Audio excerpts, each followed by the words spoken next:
It's okay, it's okay.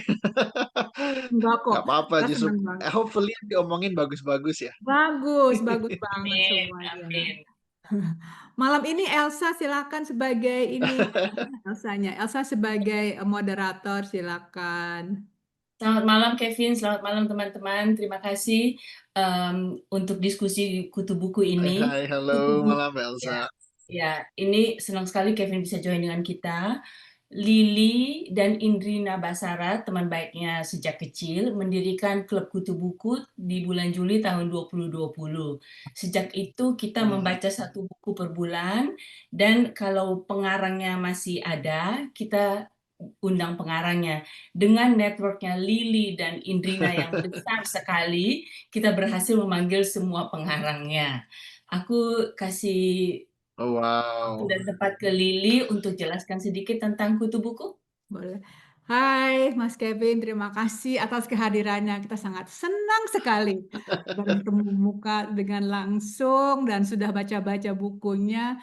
Jadi perkenalannya sedikit, kita ini mulanya cuma ada 10 orang yang ikut kutu buku ini. Sekarang udah lebih dari 150, cuman ya tiap kali mereka baca, cuma kalau lagi acara begini biasanya 10, 20 tergantung udara, tergantung cuaca. Tapi kita terima kasih sekali atas kehadirannya. Iya, iya, iya, iya. Silakan ya. Understood. Ya, silakan ya, dilanjutkan. Oke. Oke ya. Jadi diskusi ini akan berlangsung kurang lebih 1 jam dan pertanyaannya akan mengalir begitu aja. Di akhir diskusi kita akan foto bersama dengan bukunya. Eh, un- untuk teman-teman yang saya udah Google sedikit tentang Kevin, Kevin ini dan juga di bukunya ada pernah jadi Master Chef Indonesia tahun 2011 dan juga Kutu pernah buku. bekerja jadi Aku join kutu buku kemarin baca buku ini. Sekarang atau ini penulisnya tuh. oh dan juga pernah jadi chef di Jakarta dan Bali. Pernah bekerja di Jakarta Post selama tahun 2015 sampai 2017 sebagai food columnist atau apa bahasa Indonesianya, penulis kuliner ya. Iya, Dan buku ini ditulis dengan research Kevin selama 6 tahun. Mungkin Kevin bisa perkenalkan dulu 6 tahun. tentang Kevin, silakan. Boleh. Niat, saya bingung nih, selamat pagi atau selamat malam semuanya, teman-teman dari Kutu Buku. Kenalkan saya Kevin Rasumantri. Jadi memang saya bisa bilang saya sekarang penulis kuliner lah ya. Jadi once you are a writer, you'll always a writer. Gitu. Jadi sekalinya adalah penulis akan selalu jadi penulis. Gitu. Walaupun mungkin sekarang saya juga punya restoran, fine dining di SCBD gitu ya, Indonesian Fine Dining. Lalu juga saya running an initiative tentang culinary events dan lain sebagainya. Tapi penulis itu tetap menjadi ini ya, menjadi apa ya, passion dan fuelnya saya lah. Jadi saya memang start as a chef bisa dibilang gitu ya. Saya ngambil ke sekolah chef, dan saya sempat kerja di Bulgari di Bali. Itu saya awan tuh Bulgari in Bali. Lalu saya juga ke Emily gitu di Senopati waktu itu waktu masih jadi Emily. And then setelah saya di Bulgari sama Emily, saya aware bahwa I think kitchen, dapur kayaknya bukan bukan tempat saya deh ya, karena ya kitchen itu nggak buat semua orang. Tapi dari situ saya akhirnya ngeliat bahwa oh, em, interest saya terhadap makanan dan kuliner itu kayaknya memang timbul dari saya kecil ya gitu. Nggak serta merta harus restoran, walaupun ayah saya juga punya restoran dulu. So saya cukup besar cukup banyak di restoran. Em, tapi saya trace back, akhirnya saya sempatlah pergi ke Ubud Writer Festival waktu itu. Jadi Ubud Writer and Reader Festival tahun 2012 atau 13 kalau saya tidak salah ya, if I'm not mistaken. And then waktu itu saya bertemu dengan almarhum Bapak Bondan Wirnarno gitu, almarhum Pak Bondan. Mungkin kita semua kenal beliau as I think one of the most amazing, the pioneer of culinary tourism gitu ya, di Indonesia. And then we had a discussion lah dengan Bapak Bondan.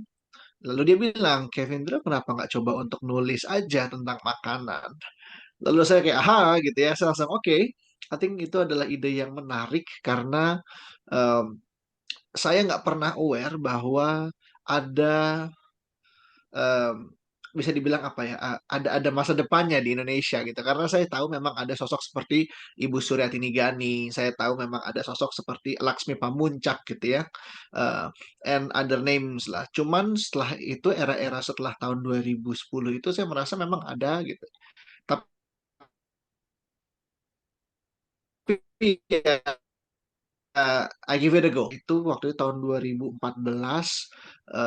ke waktu itu Mas Christian Razukas. Jadi Christian Razukas, he was the berubah jadi J plus zamannya Mas Bruce Emmon, and then beliau suka gitu dengan tulisan saya, and then the stories goes on. Jadi saya mulai nulis tentang restoran, tentang makanan, dan terus di situ. Nah, disitulah saya mulai explore tentang buku-buku tentang makanan sebetulnya. Jadi ya ternyata ya disitulah saya merasa bahwa ya, Indonesia itu kekurangan buku kuliner non resep. So that's why I came to that field seperti itu. Oke, itu jadi menjawab pertanyaan saya, apa yang melatar belakangi Kevin untuk menulis buku ini. Mungkin Kevin selama menulis buku ini selama 6 tahun, Iya. apakah ada surprise, apa yang tidak disangka-sangka pada saat penulisan ini? Ya, silahkan. Jujur saya kangen proses nulis buku ini 6 tahun ya karena I think it was the best days of, karena buku itu, ide dari buku ini dimulai ketika saya pertama kali masuk ke Jakarta Post. Jadi saya merasa bahwa karena saya sebagai penulis kuliner kesulitan mencari sumber data waktu itu. Saya tahu kalau kita ngomongin The Food of New York, banyak sekali buku dining scene, apa the history of the city based on the restaurant dan lain sebagainya lah. Kita ngomongin London UK misalnya. Gampang sekali kalau London dan UK itu buku-buku kuliner non resep ya, karena pada waktu itu saya ingat sekali di Indonesia hampir semua buku kuliner itu semua resep. Nggak ada yang salah, tapi sangat sulit ditemukan food history book, sangat sulit ditemukan food anthropology, sangat sulit ditemukan social science tahun 2013-14. Jadi saya agak frustrated. Nah, saya akhirnya langsung mikir, why dong, kenapa saya nggak coba bikin sendiri gitu, bikin sendiri dengan cara yang, dengan topik yang saya enjoy, yang saya suka. Nah, ketika waktu itu saya di Jakarta Post, tugas saya memang cuma satu. People say it's a dream job ya. Orang bilang itu dream job karena saya harus keliling makan. Tugas saya cuma satu kok, seminggu sekali publish artikel tentang makan. Seminggu 2 kali, sorry, seminggu 2 kali. Satu itu adalah review tempat makan, satu itu adalah analisis opinion tentang food culture. Jadi cuma 2. Nah, jadi saya mulailah itu eksplorasi Jakarta ke tempat-tempat yang saya nggak pernah explore. Saya ke Teluk Gong. Saya ingat sekali waktu itu Gojek juga belum belum belum booming, jadi saya sempat nyewa ojek. Saya ke Teluk Gong dari naik busway gitu ya, melipir ke dalam dekat Kalijodo, ke tempat-tempat makan yang ternyata banyak komunitas Bagan di situ, very nice. Lalu saya ke gang gang saya lupa namanya, gang di Pasar Jatinegara, itu gang Banten di jalan di Pasar Jatinegara. Itu ada ternyata jual pindang, dan saya explore lah banyak-banyak tempat itu. Lalu saya langsung merasa, oh interesting ya, pasti Jakarta itu bisa jadi seperti sekarang, seperti waktu itu, bukan dalam semalam gitu. Pasti ada the stories behind, pasti um, ada jalan cerita di mana kota itu sudah berusia 400 tahun lebih. Pasti banyak dong kisah-kisah tentang tempat makan, tentang restoran yang menarik gitu untuk dieksplor. Nah, di situ saya mulai tuh list down kira-kira topik apa saja yang mau saya coba, topik topik yang mau saya coba untuk isi, yang untuk mau tulis gitu ya. Saya rasa wah ini terlalu banyak, lebih macam-macam topiknya. Dan saya kira saya harus mulai dari topik yang sangat saya sukai itu adalah budaya makan dan restoran gitu. Disitulah akhirnya ide untuk bikin The Story of Jakarta, tapi dilihat dari kacamata tempat makan dan restoran itu dimulai. Itu pun sebetulnya juga juga apa ya, juga bikin saya stres karena banyak banget saya sendiri tahu kisah-kisah tempat makan atau kisah-kisah distrik kuliner yang juga nggak bisa masuk ke dalam buku karena kalau masuk ke dalam buku mungkin bisa 500 halaman gitu. Nggak ada yang mau beli. Jadinya saya juga harus mengeliminasi beberapa stories. Nah, jadi saya explore itu, lalu saya akhirnya ke Perpustakaan Nasional tentunya. Saya ketemu sama waktu itu almarhum Ibu Tuti Roseno juga ke Galeri Cemara di tempat beliau. Saya ngobrol dengan beliau cukup panjang tentang cerita beliau dulu dari kecil makan es krim sundae di Hotel Indonesia di Java Room waktu itu. Jadi saya mulai banyak dapat perspektif gitu. Dari situ saya mulai melihat bahwa oh menarik ya bahwa eh, Aduh. masyarakat Jakarta itu dari dulu sudah gemar makan gitu. Dan akhirnya saya menemukan cukup banyak fakta menarik itu yang akhirnya membuat saya yang tadinya ini mungkin faktanya saya belum pernah share ya. Tadinya buku ini saya pengen mulainya dari tahun 70-an gitu. Saya mau mulainya dari tahun 70-an aja deh. Saya explore sampai tahun 2000-an awal. Tapi malah jadi berkembang. Karena semakin saya mencari datanya, semakin ketemu lagi tuh Pandora Box mulai kebuka. Mulai ketemu bahwa ada ceritanya lebih lama lagi, lebih lama, lebih lama lagi. Sampai akhirnya saya memulai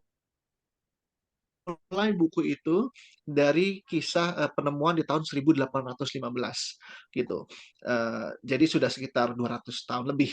Jadi akhirnya inilah jadi cukup panjang. Dan di situ saya nemuin banyak fakta-fakta tentang eh, ternyata tren coffee house atau cafe yang ada di Eropa, Viennese Coffee House di abad ke-19 awal gitu ya, ternyata nggak butuh waktu lama untuk datang ke Jakarta, ke Batavia. Atau ketika banyak apa namanya jurnal-jurnal dan catatan-catatan traveling di abad ke-19 akhir, itu mungkin di eranya Victorian era atau era Gilded Age ya, gitu, bahwa Batavia pada waktu itu adalah kota dining yang paling masyur. Kok even compared to Singapura dan Hong Kong nggak ada apa-apanya, tapi Batavia is equivalent with Paris and London at that time. Gitu. Jadi banyak sekali fakta-fakta menarik yang saya temukan di situ. Bahkan juga bagaimana restoran Cahaya Kota gitu, yang di namanya Tungkong, itu malah jadi tempat di mana Sultan Syahrir and our founding fathers itu justru rutinitasnya beliau-beliau ini adalah sebelum mereka rapat di Pegang Saat Timur di rumah-rumah mereka itu mereka harus beli makanan ayam goreng sama nasi goreng dari si Tungkong atau Cahaya Kota. Jadi banyak banget fakta-fakta yang saya juga temukan yang kecil-kecil tapi very unik dan itu yang membuat kisah itu jadi otentik sebetulnya. Terima kasih Kevin, seru banget. Untuk yang mau bertanya, siapa yang mau tanya?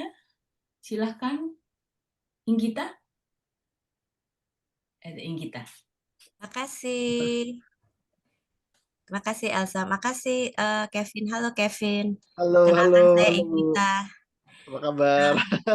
Baik, terima kasih banget nih buat bukunya. Ini sudah lama dinantikan. Ini kayaknya penting sekali buku ini untuk orang Jakarta ya. Saya terlahir di Jakarta ke keluarga yang suka jajan.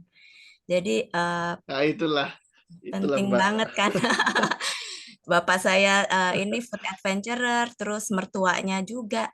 Jadi bapaknya ibu saya tuh kalau pergi ke Tungkong itu pelayannya pada baris menyambut. Astaga, Saking serunya. kerjanya makan terus.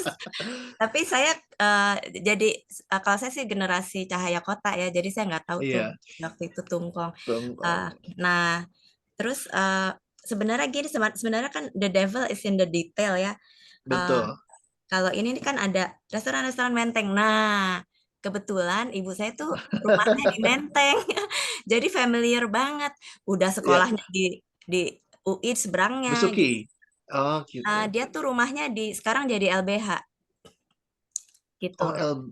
Oke, ya ya ya Nah, ya. kan dia tinggal jalan kaki tuh ke Metropol segala macem. Nah, dia Iya, ke cerita, Cikini Pegangsaan betul. dulu tuh kalau makan kita tuh ditanggui. Nah, tuh kita cari-cari Miranda kan, itu ya. ini nggak ada nih tanggui, gimana ini? Oh, nah itu ada cerita lucu itu, Tan gue itu. Eh, Tapi nggak itu dimasukin ke ada buku. cerita lucu itu. Kenapa nggak dimasukin ke buku? Apa ceritanya? Nah, itu ada cerita lucu tuh. Kebetulan sekolah saya itu persis seberangan Tan Gui, Besuki. Besuki. Ya, Besuki. ya. Betul. Jadi emang keluargaku juga tinggal di Sultan Syahrir, di Besuki lah gitu. Jadi Tan Gui itu memang sudah jadi list saya Mbak Gita. Jadi saya pengen oke ya, saya akan ke Tan Gui. Tapi ternyata ada inilah. Ternyata ini yang juga menarik saya temukan. Ternyata banyak restoran-restoran lama itu punya isu soal tanah gitu. Banyak sekali restoran-restoran lama itu yang punya permasalahan soal perizinan, soal tanah dan soal pajak. Jadinya banyak dari mereka yang ketakutan untuk sharing ceritanya mereka. Padahal saya udah bilang ini has nothing to do, has nothing to do sebetulnya sama urusan kalian soal tanah pajak segala macam. Kita cuma pengen share tentang your story gitu kan, karena dulu kan namanya Kuki di jalan apa jalan Jawa tuh Cokroaminoto, terus dia pindah jadi namanya kan Tanggui gitu kan, terus berubah jadi Miranda gitu. Sampai saya masih ingat apa namanya nyamuknya kalau ke sana tuh Ya, banyak nyamuk. nyamuk dari kebunnya. Nah, saya mau cerita gali cerita mereka, cuman merekanya agak agak reluctant ya. Walaupun sempat waktu itu eh, kalau nggak salah cucu ponakan. Jadi cucu ponakannya dia itu bukan namanya Heritage by Tanggui di Sekarang nggak jalan ada lagi. Cikditiro atau di Cikini mana saya lupa. Udah nggak ada. Betul, udah nggak ada lagi. Itu sudah nggak ada lagi. Gini Makanya aja, saya kalau sempat mau misalnya, nanya ke dia juga waktu itu. oh, gini kalau Kevin mau bikin edisi berikutnya, ini wawancarain Ya. fansnya aja. Jadi ibu saya diwawancara karena mereka pacaran, terus jadinya menikah. Kalau nggak ada Tanggui, nggak ada saya deh. Oh. Ibunya Gimana itu tuh? umurnya berapa Oke. sekarang? 87. Ya, Habis berarti tuh. masih ingat tuh hal-hal banyak. Masih Wow. ingat mereka tuh ke Pancoran gitu ya, ke Glodok, gang mana yang suka Aduh, diajak that's sama nice. bapaknya gitu. Jadi Iya, bisa iya, iya. digali gitu. Terus ini kalau saya gedenya itu di Paramount. Dia itu kakak adik sama trio. Iya, betul, betul, Dra. Iya kan? Nah, Sampai sekarang masih itu ada dia, tuh Mbak Gita. kepiting cingkong masih ada. I- Nah, halo, kok hilang ya? Hilang ya? Kevin di mana Halo, Kevin? Kevin break up halo, suaranya. halo. Oh, Udah. Aman?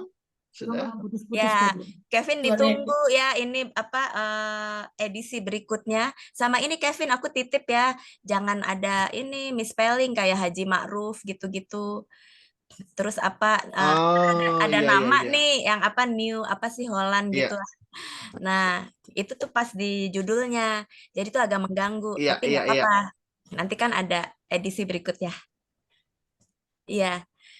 Iya, Sukses ya ini paling penting Kevin. justru ada Heeh. expansion. Terima Iya, kasih banyak, terima kasih banyak. Nih saya sembari langsung nyatet nih ya. iya. Ini kayaknya Pokoknya harus kalau mau wawancara, em, wawancara ibuku aja. oh Yang dengan senang makan. hati, dengan senang hati banget, dengan senang hati. Thank you, Gita. Terima kasih banyak. Ya. Selanjutnya ada lagi yang mau bertanya. Oh, ada Adi atau Yonita dulu ya? Adi dulu tadi, Adi. Adi dulu. Silakan Oke, Adi. makasih Mbak Lili, makasih Mbak Elsa. Mas Kevin, saya berterima kasih sekali Mas Kevin sudah menulis buku ini dan apa namanya, jadi ada dua tahap saya mensyukuri buku ini. Jadi yang pertama adalah pada Sama-sama, saat Mas. jadi pada saat saya beli buku ini, tujuan saya kan, saya pengen supaya kalau makan-makan atau apa tuh tidak hanya datang makan-makannya aja, tapi bisa tahu cerita tentang background tempat makan itu. Dan saya percaya bahwa tiap tempat makan tuh punya cerita, punya sejarah, punya budaya dan segala macam. Dan ekspresi makanan tuh ekspresi budaya kita lah, dan menurut saya apa namanya ngomongin soal makanan tuh paling aman daripada ngomongin politik, agama dan lain-lain lah gitu. Nah, itu apa pada saat saya baca ini tahun 2021-an 2022 awal tuh saya saya bersyukur di situ. Tapi kemudian mungkin baru beberapa bulan lalu saya makin mensyukuri buku ini karena ya itu kayak tadi Mas Kevin bilang bahwa saya baru ngeh bahwa buku tentang kuliner Indonesia itu masih jarang banget, yang banyak itu buku resep makanan gitu. Ya nggak apa-apa, Betul. buku resep bagus, cuma apa background makanan dan segala macam kita masih sedikit sekali. Iya. Terus yang kedua, saya baru sadar bahwa apa ya, ada masih ada sekat-sekat di antara chef dan bidang kuliner lainnya itu baru beberapa bulan lalu, Mas. Jadi apa namanya kayak ada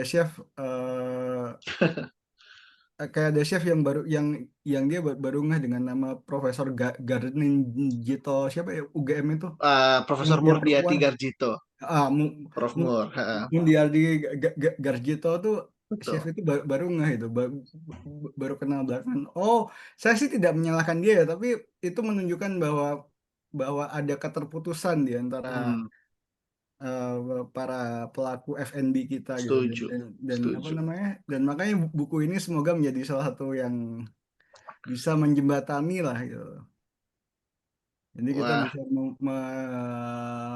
membingkai makanan tuh ke dalam sebuah frame besar produk kebudayaan Indonesia, bukan cuma makan-makannya doang gitu. Makasih Mas. terima kasih Mas Adi. Thank you, thank you, thank you banget. Terima kasih. Em, saya selalu senang ke setiap ada teman-teman gitu ya yang membaca buku saya dan mereka merespon itu dengan sangat positif karena memberikan kasih perspektif baru lah, ngasih perspektif baru sama sama Jakarta sama kotanya. Tapi memang betul yang Mas Adi tadi bilang soal eh, tentang ini sempat jadi obrolan saya juga sama beberapa rekan-rekan gitu ya, rekan-rekan penulis kuliner yang kita sendiri bilang kita ini udah kayak endangered species, kita spesies langka yang mungkin udah mau punah. Eh, karena memang betul, ini mungkin agak agak nyempeng sedikit. Kalau Indonesia kulinernya mau maju secara global, ya, kita tidak bisa mengesampingkan posisi para intelektual kuliner gitu. Salah satu di dalamnya adalah si food writer, food historian, food anthropologist. Hampir semua negara yang kulinernya maju, terutama kebanyakan Eropa ya, Inggris contohnya, Italia gitu ya, bahkan bahkan bahkan Jerman oke lah, Belanda oke, Spanyol luar biasa, Jepang, bahkan Singapura sekarang mereka itu punya banyak sekali buku-buku referensi tentang sejarah makanan, tentang food studies yang topiknya macam-macam banget. Saya kemarin baru pulang dari Delhi, teman-teman sekalian, saya baru sorry dari Mumbai, saya baru balik dari Mumbai. Saya ke toko buku gitu ya. Saya lihat, wah, saya sampai beli 4 buku di Mumbai. Jadi mereka ada satu buku favorit saya yang lagi saya baca itu tentang eh, analisis tren kuliner di India dari tahun 50-an sampai tahun 2000-an awal. Jadi dibahas sama mereka. Lalu ada buku lagi tentang kerajaan Mughal, spesifik Cuisine of Mughal Empire. Jadi menurut saya memang memang ya kita perlu lebih banyak ya penulis-penulis kuliner non resep sebetulnya. Mungkin itu.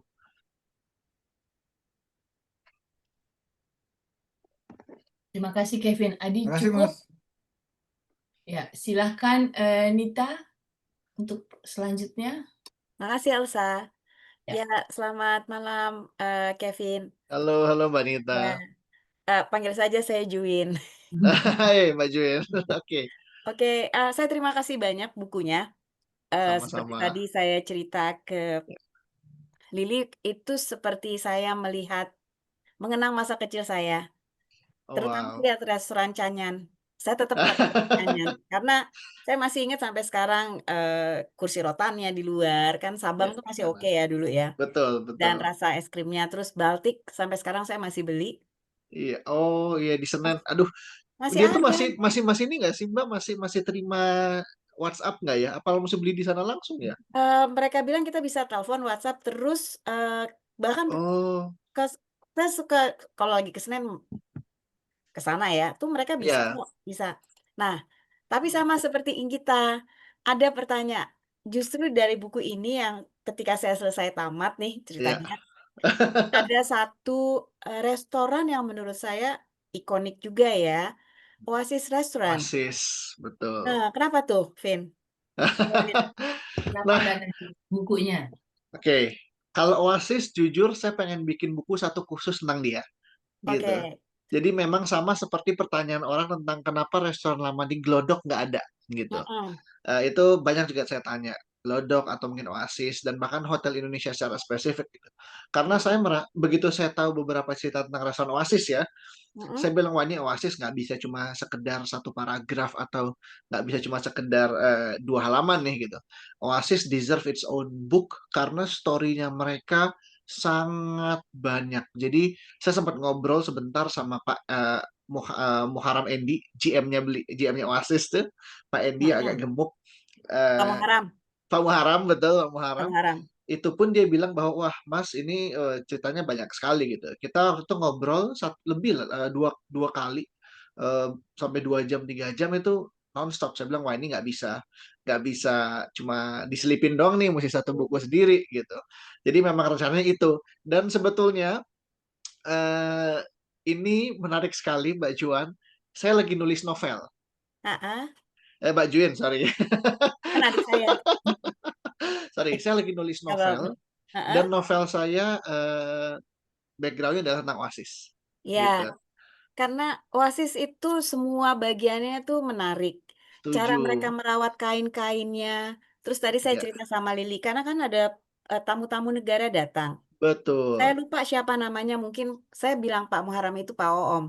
Iya, Pak Om, betul, Pak Om. Ya, nah, jadi sebelum Pak Oom itu ada namanya, eh saya panggilnya Om, Om Broto. Oke. Di atasnya dia ada Mr. Falk, sebelumnya lagi ada Mr. Kem. Tapi Oke. udah pas Mr. Kem saya udah meninggal. Ya, Nah, tapi yang saya ingat itu ada satu tamu negara, dia habis baca tentang sejarah masakan Indonesia terus atau buah-buahan, terus dia minta dia mau buah itu harus ada kalau nggak salah pisang atau apa, panjangnya harus sekian senti. Jadi orang yang beli itu pergi ke pasar Senen, harganya untuk oke dapat nih pisang ukurannya sekian. wow. Dan di sana tuh ada empingnya, itu tuh enak, nggak ada, dimanapun nggak ada, cuma ada di situ. Aduh, Dan yang aduh. saya bisa cara bikinnya. Tapi tapi menurut saya Oasis itu menarik, sayang mereka Setuju. udah tutup ya. Ya, dan agak ironis Mbak Juin sekarang Iya, Oasis. betul. Tempatnya udah diambil terakhir sama Abnormal, sama warung Abnormal. Ya, Terus sekarang jadi Miyazi atau apa ya. Teazi itulah itu. Jadi tadinya coba tanya Pak Om, tadinya tuh Oasis Ya. itu akan mau pindah tuh di depannya tim. Ada Oh, apa sih dari gedung putih apa gitu. Nah, aku lupa namanya. Tapi ya. menarik sih. Cuma terima kasih itu untuk Oasisnya. Kedua, kritik saya tentang Borobudur. Oke, boleh, boleh. Ikoniknya kan ada sop buntut. Sop Iya, buntutnya nggak ada. Boleh nggak? Nih, maaf kita tukang makan soalnya. boleh dong, boleh, boleh. Sebetulnya ada satu Bogor kisah soal Brasserie sop ya? Hah? Bogor Brasserie. Dogger Brasserie. Iya, itu juga. Nah, sebetulnya ada satu kisah tentang sop buntut Bogor. Sop buntut Ah, Bogor Cafe, Bogor Brasserie. Tapi ini belum bisa dibuktikan secara fakta. Jadi memang saya nggak masukin. Jadi ada urban legend yang bilang bahwa sebetulnya waktu Hotel Indonesia itu masih di bawah Intercontinental atau baru Intercontinental, ah, jadi mereka itu sourcing dari orang Minang yang bikin sop buntut. Nah, sop buntutnya itu sop buntut Cut Mutia sekarang. beda. Nah, itu jadi beberapa saya dengar Udah 3 orang makan. ngomong hal seperti itu.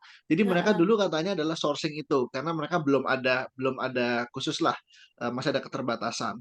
Tapi itu dia karena ini masih banyak fakta-fakta yang belum bisa dibuktiin. Jadi saya bilang saya belum berani deh gitu. Saya belum berani untuk masukin ke dalam si buku ini gitu. karena aku udah makan sop buntut mutia, cut mutia. Betul, betul. Dan sop buntut Borobudur kan masih ada nih di PIM, Iya, iya, iya, ya kan? iya. Kuahnya beda, kuahnya lebih kental sop buntut Borobudur. Iya, iya, iya. Nah itu aja sih. Iya, Oke, Kembali lagi ke anyway terima pertanyaan kasih. Juin, Kevin. ya. Kenapa nggak disebutin itu sop buntut di Hotel Borobudur? Penasaran, aku juga pengen tahu kenapa nggak disebutin. Ini nih, Ini sebenarnya sebetulnya diskusi ya. ini kejam banget. Aku jadi pengen rupanya. Karena personal favorite semua ya gitu. Itu yang tadinya saya bilang bahwa waduh ini kalau misalnya semua dimasuk ini 500 halaman ini, bahkan bisa sampai 600 halaman gitu. Karena memang yang saya mau coba itu adalah nggak cuma kita bicara soal hidangannya gitu ya, tapi the whole story behind the dish gitu. Nah, ini yang memang butuh waktu untuk cukup banyak di research karena sangat disayangkan banyak sekali cerita-cerita tentang makanan-makanan yang akhirnya di buku saya nih itu saya nemuinnya itu dari cukup banyak sumber. Jadi for example tentang Hotel Indonesia saja gitu ya. Kan saya hanya menulis Hotel Indonesia itu 5 halaman, 6 halaman kalau nggak salah. Eh, itu saya mesti mencari ceritanya tuh sampai kayak Ibu Tuti Roseno. Saya mesti gali arsip-arsip lamanya dulu HI. Banyak lah, jadi cukup banyak yang saya bilang, wah ini kalau kalau saya mau ngisi semuanya nih, it took me like bisa 10 tahun mungkin. Tapi mungkin ini yang mau saya dalemin ketika udah lebih banyak waktu sekarang.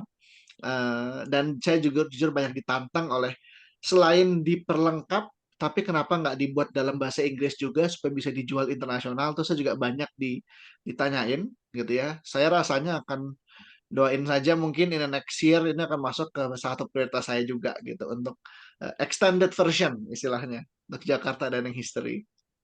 Saya udah mikir mau mau dikirimin ke teman-teman saya di New York kalau ada bahasa Inggrisnya. Itu dia. Soalnya bangga gitu kan. Iya. Itu dia Mbak Gita. Makanya ini challenge berikutnya nih untuk meyakinkan penerbitnya untuk bisa mau untuk menerbitkan dalam bahasa Inggris. Gitu. Terima kasih, Kevin. Ini ada Ati dari Tokyo. Silahkan, Ati. Selamat malam Kevin sesama Selamat makan. Selamat malam Ibu. lagi tidak makan sesama anak besuki. Saya juga Oh, dulu paling senang ke Tangui. Gui. Mengenai ada beberapa pertanyaan. Ya. Jadi yang pertama mengenai judul, kenapa sih judulnya bahasa Inggris gitu ya, nggak Ya. bahasa Indonesia, padahal di dalamnya semuanya bahasa Bahasa Indonesia. Indonesia. Ya. Kemudian seperti yang ingin kita katakan, the devil is in the detail. Correct. Waktu membaca ini menarik sekali, tapi yang paling menarik itu waktu membaca komentarnya Des Alwi misalnya mengenai Iya. cahaya kota. Dan itu yang sebetulnya kalau misalnya bisa diterapkan ke setiap restoran itu akan menarik. Kayak misalnya Mas Kevin hanya mengatakan, oh ada hias-rias tempat makan. Padahal untuk saya tuh hias-rias tuh udah tiap minggu saya ke hias-rias. Itu di hias-rias makanannya kan ada 3 tempat. Saya selalu ke tempat yang namanya Ratna. Jadi kafe Ratna. Dari 3 itu nggak pernah ke yang lain. Dan di situ yang pertama kali saya coba miyamin. Dan miyamin sampai sekarang tuh kayaknya nggak ada yang ngalahin. Udah paling enak. Terus sama es Shanghai-nya. Iya. Pertama kali saya merasakan tuh di situ. Dan itu juga tempatnya juga modelnya di bar. Jadi seperti yang kecil-kecil seperti itu kan menarik banget ya, bahwa di Iya. Jakarta itu ada tempat makan tapi bentuknya kayak bar gitu. Itu tahun berapa Bu Ati? Saya It kan was mulai makannya tahun 60-an ya, tapi Oke. sampai terakhir hias-rias dihancurin ya masih terakhir ya. Tapi 2000 itu ya. sayangnya saya nggak pernah punya foto ya, tapi itu Iya. bentuk 3 tempat makanan That's so itu that's bar unique. gitu loh, bar Iya. stool. Dan itu nggak pernah saya lihat di tempat yang lain. Dan itu kan juga sesuatu yang Interesting. aneh ya. Iya, betul. Very unique. Mbak Ati nih Kemudian rumahnya di Raden Saleh, dia anak Raden Saleh. Kalau mau sebelumnya wawancara di Menteng, jadi di jalan Menteng. kaki dari Menteng. Anak besuki. Anak besuki makanya. Tapi jadi yang seperti itu Iya. untuk saya jauh lebih membuat menarik karena saya selalu makannya tuh nggak pernah ganti. Mie itu terus siomay terus sama Shanghai. Itu udah paling enak. Ritualnya gitu terus ya. Iya, di Cafe Ratna. Terus juga seperti banyak sekali tempat-tempat makan di Cikini, kayak seperti di seberangnya tuh ada tenda makan kerang, yang kalau orang biasanya ke Pecenongan, tapi kalau di Cikini tuh ada di seberang yang di depan tempat cukur dulu di situ. Jadi yang seperti itu untuk saya menarik karena sausnya juga khusus, jadi menggunakan apa namanya bawang putih, jadi saus saus saus tomat bawang putih. Jadi sesuatu yang seperti kita bilang detailnya itu yang menarik ya. Kemudian banyak sekali tempat nasi uduk ya, kayak misalnya nasi uduk Kebon Kacang, nasi Iya, uduk di betul. Gonoria, itu kan tempat nongkrong anak-anak banget ya. Tapi nggak nasi uduk kan Indonesia sekali gitu loh. Dan itu yang mestinya dikembangkan karena nasi uduk itu kan kalau bisa di dunia kan Explore, yes. keren banget gitu loh. Cuman daripada nasi goreng tapi ada nasi uduk gitu loh kan. Terus nasi uduk Kebon Kacang kan terkenal sekali dengan sausnya rempah-rempah. Terus yang juga di Cikini itu ada sate Ponorogo. Betul. Yang dulu tuh di dekat Apotek Kalbe. Jadi yang seperti itu untuk saya banyak yang Mas Kevin masih belum gali, tapi juga kalau bisa hanya menanyakan orang-orang aja pasti yang seperti Ibu Inggita itu bisa mengalir banyak banget gitu loh, dan itu kan bisa di cross check ya. Jadi lebih bikin lebih menarik saja. Terus kayak misalnya bakmi gang kelinci itu kan udah ngetop banget ya, dari dulu semua orang tahu bakmi gang kelinci, tapi nggak disebut juga gitu loh. Untuk saya sayang banget gitu loh, banyak banget yang jauh lebih terkenal pada waktu itu. Ya itu jadi pertanyaan saya mengenai judul, kemudian Ya, yang wawancara, kenapa nggak diwawancara, ada yang oh satu lagi Art on Curio itu juga iya, restoran, Alan Kriol. satu restoran Belanda yang masih ada pada zaman saya hidup, di mana orang-orangnya juga mungkin masih dari zaman Belanda, masih memakai baju putih, masih memakai Serbet ya. pet, Iya. semua makanannya masih pakai silver plate seperti itu. Itu juga harus disebutkan tuh dengan menu-menu bistiknya. Pertanyaan yang terakhir, apakah ada rencana untuk membuat museum makanan? Karena museum makanan kalau di Jepang kan ada museum mie ya. Di Tapi kalau Yokohama misalnya, ya. tapi kalau misalnya ada museum makanan, mestinya Indonesia tuh nomor satu kalau bikin museum makanan, karena semua rempah-rempah kan aslinya dari Indonesia. Ya. Juga betul itu yang namanya cengkeh dan yang namanya pala kan dari Indonesia. Terus tempe juga diolah dan dibesarkan di Indonesia. Jadi jangan sampai kelewatan gitu loh. Saya yakin banyak banget deh yang mau mensponsori untuk itu, karena kan banyak perusahaan makan besar di Indonesia yang mau membuat itu. Kalau ada yang membuat konsepnya aja, itu akan luar biasa ya, ada museum makanan. Itu aja. Terima kasih. Ati ini kreatif sekali, mungkin idenya konsep bisa mulai dari Ati. Jangan. Panjang ini langsung jawabannya. Silakan Kevin. Sesinya panjang. Oke, aku lagi menelaah dulu. Oke, tadi pertanyaan pertama judul kali ya. Pertanyaan pertama judul. Kenapa judulnya bahasa Inggris? Kenapa bukan bahasa Indonesia? Saya jadi tadi nge-track lagi. Jadi diskusi saya sama editornya waktu itu. Saya tanya sama beliau. Jadi ini lebih kepada discussion mengenai catchy lah, nama yang catchy supaya bisa mengcapture attention orang. Jadi sempat ada beberapa nama Indonesia tapi cukup panjang waktu itu judulnya. Tapi saya sama editor saya bilang ini kurang menangkap esensi dari bukunya ini. Jadi akhirnya kami decide untuk pakailah dining history gitu. Toh ini juga bahasa Inggris yang apa namanya bahasa Inggris yang cukup casual ya, gitu ya, yang to the point orang aware dan menangkap esensi dari bukunya. Itu satu. Jadi lebih kepada waktu itu kita belum dapat yang cocok dan lebih kepanjangan judulnya yang kita waktu itu propose kalau untuk judul. Yang kedua itu tentang ini ya apa namanya Bu, hias-rias dan detail-detail kecil yang lainnya ya. Ini yang Wawancara. makanya wawancara, yes. Nah, ini yang sebetulnya saya setuju Vox Populi itu yang bikin lebih humanis ya bukunya jadinya ya. Jadi kelihatan lebih humanis. Jadi memang kayaknya ini setelah ini kayaknya saya harus interview semua di sini satu-satu ya jadi Setuju, narasumber ya. setuju. Semua banyak ininya, otaknya di sini. Betul, jadi saya harus interview satu-satu untuk jadi narasumber saya yang pertama gitu. Saya pengen memang extend bukunya. Jadi saya pengen extend bukunya, expand, dan expansion itu pasti saya pengen bukunya ini lebih aktif, benar seperti Bu Ati bilang. Jadi lebih aktif dalam arti nggak cuma satu sisi dari cerita saya, tapi juga dua sisi dari cerita Vox Populinya, orang-orang yang memang mengalami zaman itu. Itu saya juga aware waktu berapa bulan setelah launching buku itu, saya juga aware itu karena banyak yang akhirnya cerita kan, oh saya dulu di sini, saya dulu di situ, terus saya bilang iya ya, kenapa nggak dibikin aja setiap ada berapa section dijeda dengan kisah dari testimoninya orang-orang yang memang tinggal di Jakarta gitu. That will give eh, rasa yang lebih hangat gitu, rasa yang lebih hangat di buku itu. Jadi itu checklist itu udah masuk dalam plan saya juga. Nah, untuk yang hias-rias dan art and hero dan lain-lain, memang isunya sama sebetulnya Bu sama yang sebelumnya. Kalau saya tuh pengen ketika mencari cerita tentang tempat makan itu harus ketemu sama ownernya tuh itu paling penting.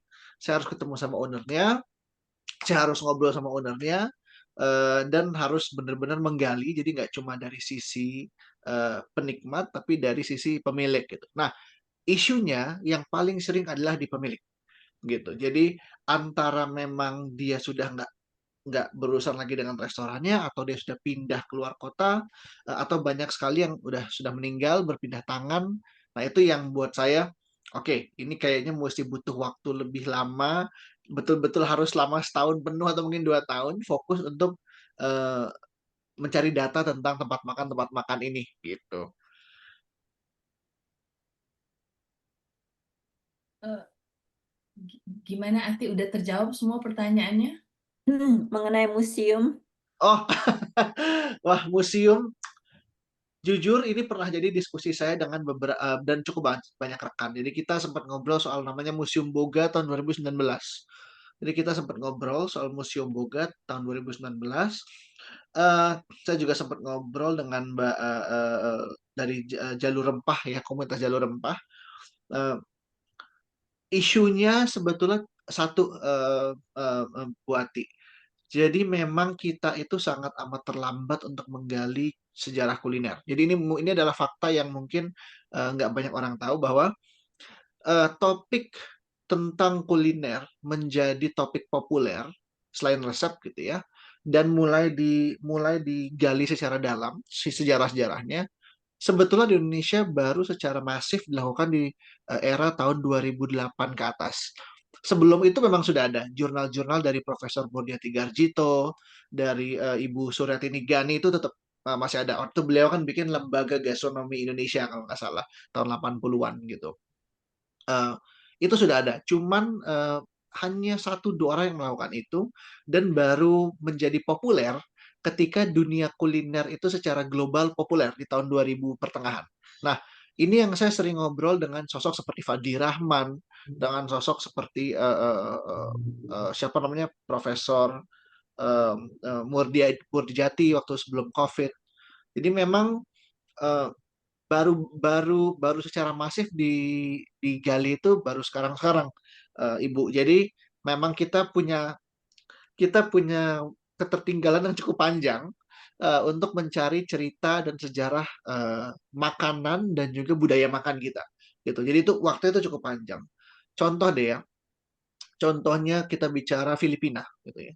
Filipina dari tahun 70-an itu mereka sudah punya banyak sekali buku yang dijual secara publik secara populer tentang budaya makan Filipina gitu. Bahkan mereka ada satu buku tentang Jose Rizal bagaimana beliau ini mendorong pangan dan makanan gitu di Filipina waktu itu. Nah, itu saya sempat lihat. Jadi Indonesia itu cukup agak terlambat, tapi keterlambatan ini sepertinya dikejar dengan cukup cepat ya. Sekarang kita lihat banyak sekali penulis-penulis kuliner baru, antropolog-antropolog muda, sejarawan muda yang menjadikan subjeknya adalah makanan. Jadi saya rasa Museum Boga ini bisa dijadikan, bukan tidak, sangat bisa dijadikan, tapi kayaknya masih butuh 5 sampai 10 tahun ke depan. Sampai setidaknya cukup banyak data yang ditemukan tentang budaya makan Indonesia dan artefak-artefaknya gitu. Iya, kalau di Kalau nanti bikin museum boga, siapapun yang bikin pasti yang protes akan banyak sekali. Kenapa ini nggak masuk? Kenapa itu nggak masuk? Kenapa makanan ini Iya, dilewatkan? Pasti banyak banget. the problem of too Selamat deh many itu yang bikin sebetulnya. itu. Kenapa Kevin? The problem of too many sebetulnya. Gitu. Gimana Ati? Ada lagi yang ya, maka itu museumnya harus bertingkat-tingkat, Els. Jadi dari atas ke bawah tiap Iya. provinsi ada. Tapi kalau misalnya Filipina aja bisa bikin museum, padahal Filipina kan makanannya yang paling nggak menarik ya di paling Itu nggak dia, enak. itu betul, itu Paling betul nggak Nah, sekali, itu betul sekali, benar, betul. Ya. Terima kasih Kevin. Lili, silakan Lili. Oke. Ya, saya membaca buku ini memang senang sekali dan semua kelihatannya sangat passionate untuk memberikan komentar karena banyak merasa ada sense of belonging terhadap Correct, budaya makanan dan juga memang correct. banyak hal-hal yang jadi bernostalgia kepada segala sesuatu yang pernah dialami. Saya ada saran nih, kelihatannya akan ada versi berikutnya. Bagaimana Iya, kalau dibuat indeks? Jadi sebuah correct. buku ya history itu perlu indeks sehingga kita waktu ngomong, iya ada Tan gue ini, ada apa di situ, di halaman berapa ya gitu. Itu penting Iya, kan. iya, Ya. Terus yang kedua juga selain ada editor yang ini, mungkin juga ada Kevin bisa punya beberapa editor yang sifatnya konten gitu ya. Jadi iya, dipakai aja ada Mbak Ati di sini, ada Mbak Inggita. Itu nanti diminta aja komentarnya karena mereka tukang-tukang makan dan mereka juga sangat-sangat menguasai gitu bidangnya. Jadi itu perlu di-involve.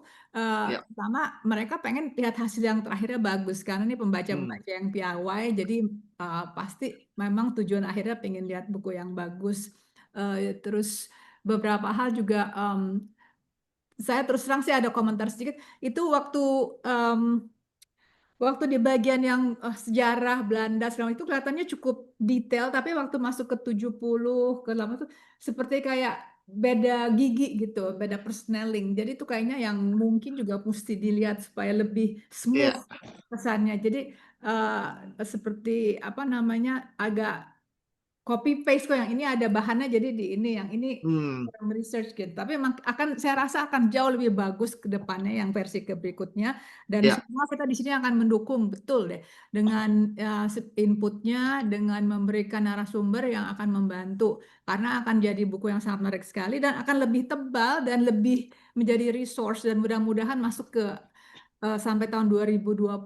Jadi iya. banyak sekali hal-hal yang bisa ditambahkan di situ. Itu aja komentar dari saya. Thank you, thank you, Lili. Ini memang harus masuk ke proses proses apa ya, extended versionnya benar-benar harus extended. Ya. Bentuknya berubah gitu. Saya juga pengen dia lebih mungkin ya nggak bisa cuma sekecil itu juga ya. Emang harus agak lebih besar juga untuk mengakomodir all the stories. Tapi memang betul. Ironinya adalah data kita lebih banyak sebelum kemerdekaan dibanding setelah kemerdekaan. Jadi data yang tersimpan tuh banyak sekali. Padahal logiknya kan adalah waktu umurnya lebih pendek ya, tahun 70-an 80-an umurnya lebih pendek. Tapi memang tapi akhirnya saya paham. Akhirnya setelah mungkin ini nyambung dengan pertanyaan di awal-awal ketika ditanya apa hal unik yang saya temukan gitu bahwa oh saya akhirnya paham bahwa eh, di mindset di mindset masyarakat kita eh, budaya populer itu belum cukup unik gitu, belum cukup penting. Sehingga banyak hal-hal yang sepertinya contohnya arsip-arsip gitu ya, menu dan lain sebagainya yang mungkin itu punya kekuatan etnografis dan antropologi yang kuat, tapi mungkin tidak terlalu dipikirkan.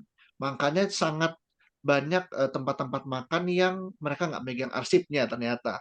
Mereka nggak punya foto-foto lamanya. Nah, itu yang saya bilang, wah ini sulit sekali gitu untuk digali. Padahal restorannya mungkin baru dari tahun 60-an, 70-an, 80-an. Nah, beda saya sempat ngobrol sama teman saya. Teman saya itu dia salah satu food historian dari NYU. Dia kerja di Butler Collection di New York Public Library. Dia bilang bahwa oh kalau di mereka itu bahkan mereka punya sangat lengkap budaya popnya itu sangat kuat. Arsip tentang budaya pop tahun 80-an, 70-an, 90-an itu sangat lengkap gitu. Jadi mereka tidak melihat mereka nggak membeda-bedakan yang namanya budaya tradisional dengan budaya pop, nggak semua sama pentingnya. Nah ini yang mungkin akhirnya saya aware, wah ini ya mungkin saya berharap dengan buku ini ya jadinya elemen-elemen budaya yang lebih modern seperti restoran kan hitungannya budaya modern ya, budaya kota gitu. Urban culture itu juga menjadi elemen yang penting. Makanya sekarang saya kemanapun kalau makan di restoran gitu ya, ini saya udah punya alfabet A sampai Z koleksi menu saya. Saya selalu minta gitu menunya, foto-fotonya supaya jadi arsip saya pribadi in case tiba-tiba restorannya tutup semisal ternyata punya memori yang cukup kuat. Tapi saya setuju sekali dengan indeks itu mempermudah orang untuk langsung mencari tempat makannya. Ini kayaknya setelah meeting ini saya harus bikin notulen untuk diri saya sendiri ya. Nanti ada YouTube-nya saya kasih. Ada Oke, YouTube would love to, would rekamannya. love to. Heeh. Sebenarnya tadi Lily ada usulan Kevin punya tim ya? Iya sih. Tapi Iya. Kevin, jadi kamu ada mesti punya tim. Kamu ke Backcraft aja minta pendanaan. Kan itu ekonomi kreatif. Iya, harusnya sih betul. Iya. Harusnya ada fun lah gitu ya. Kan ada siapa sih tuh namanya yang ya itu gastronomi Indonesia. Iya. Udah ada. Vita namanya Vita. Coba kamu Oke. ke sana. Iya. Jangan sampai wah ini kan mewakili Indonesia nih. Tapi itu Walaupun juga cuma Jakarta. iya, tapi Iya. kita mesti hati-hati dalam hal ini. Kadang-kadang ada unsur ego juga. Jadi maksudnya harus pinter-pinter untuk manuvernya bahwa benar-benar dapat itu fundingnya itu. Karena itu akan Correct. penting banget. Tapi terus terang loh, ini grup ini kita bisa jadi apa namanya bukan steering committee, tapi seperti kayak board of advisors. Karena ini orang-orang yang di sini semua sangat suka makan dan sangat tahu mengenai buku-buku bagus. Jadi Iya. akan menjadi resource buat Kevin nantinya. Dipakai aja betul. Ini bukan basa-basi. Jadi bisa Iya. dibantuin karena kita pengen sekali melihat satu buku tentang Indonesia kulineri yang bagus yang akan menarik. Tapi kalau sendiri memang susah, teamwork akan lebih bagus. Jadi bisa Betul. dibantu dari misalnya akses ke fundingnya gitu. Iya. Kadang-kadang kalau misalnya personel yang masuk, terus orang bilang nih siapa nih si Kevin nih gitu. Tapi Iya, kalau misalnya correct. ada orang lain bilang ini kita grup rame-rame mau support si ini, itu mungkin akan lebih bagus. Karena Karena Kevin menulis buku ini, jadi selalu banyak ide-ide selanjutnya yang mengalir. Mudah-mudahan abis ini Kevin nggak pusing. Ini gue harus ngapain, banyak banget di PR-nya. tapi saya dapat ide dan Tapi bagus banget idenya, gitu. Lemah-lemahnya Jadi bisa, Iman, iya. manuskripnya bisa kita baca dulu. Jadi nggak ada typo. Iya benar-benar. Ini bisa jadi pada jadi editor loh. Ini mereka biasa kayak Inggita nih sehari bisa bahas satu buku. Saking jagoan banget dia ininya baca. Oh wow. Jadi suaranya nggak ada kan? Suaranya nggak ada. Oke udah saya raba. Oke, silahkan Juin pertanyaannya. Tunggu. Unmute. Juin belum unmute. Sorry. Silahkan. Tadi kalau mungkin Kevin bisa lihat nanti, itu di kolom chat tuh kita lagi diskusi Esteller ya. esteller. Oh ya ampun. Iya, esteller itu kan menarik. Kalau aku tadi Google sih, karena aku ingetnya sih di Jakarta City waktu itu kan karena, wih keren banget terus anak-anak tuh di Menteng terus kita pasti harus makan esteller di situ kan. Coba, mungkin tadi kata Ati kelihatannya kayaknya menurut Ati ada di Bandung. Who knows? Karena itu kan jajanan 80-an ya. Esteller yang Cilacap Semarang itu tuh gila tuh enak banget kan. Habis itu baru si esteller lainnya. Di Jalan Cilacap Menteng maksudnya, Mbak? Nah, Iya. artinya, Oh. Karena pas aku aku tahunya dia di itu, depan rumah temanku, di depan rumahnya nah, Ida gitu Dompas. ya. Hmm. Nah, coba deh, karena di sini kalau di googling kreasi Tukiman katanya, I don't know. Tapi ini yang justru menarik dari bikin buku ini tuh, kita mencari fakta detailnya itu yang benar-benar menarik menurut saya. Dan bagaimana dia bisa tadi dibilang, oke, mungkin dari Bandung ke Jakarta, and why it moves to Jakarta gitu, and then why, apa yang membuat akhirnya dia meledak di Jakarta tapi tidak di Bandung misalnya. Elemen-elemen urban culture apa yang buat ternyata lebih booming di Jakarta. Nah, itu yang sebetulnya cakep ini, topik-topik kayak begini sebetulnya. Menarik tuh, tadi udah dapet. Tapi Sama, Juin itu buat buku berikutnya ya. Ini kan iya, dining, jadi bukan jajanan. Nanti ada lagi bukunya Kevin jajanan. tapi kan kalau dia Seriesnya mau panjang bikin, ya. kalau mau bikin series baru, sekarang kan bertebaran kayak tuh di daerah Bintaro tuh, yang kayak Fresh Market, Yes, Fresh Market itu Bintaro, kan, yes. itu kan, makanan Iya. semua, aduh Tuhan, kenapa gue jadi lapar ya, gue diet ini.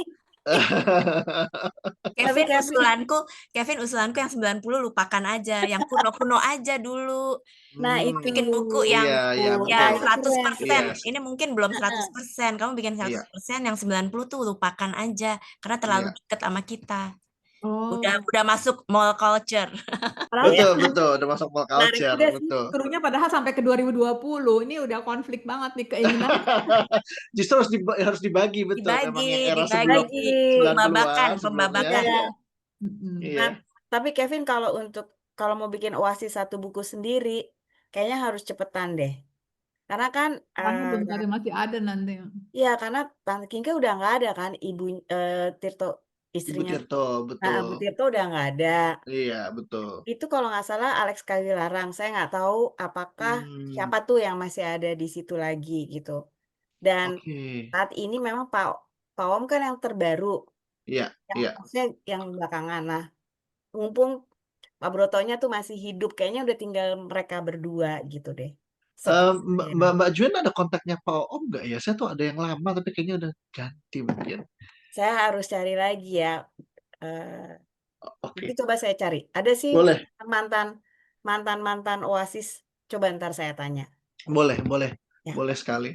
Nanti aku kasih ke Kevin lewat mana? Nanti ke Aku bisa. Lewat aku bisa aku lewat forward. Elsa aja. Oke, sip. Saya forward ke Kevin. Thank you.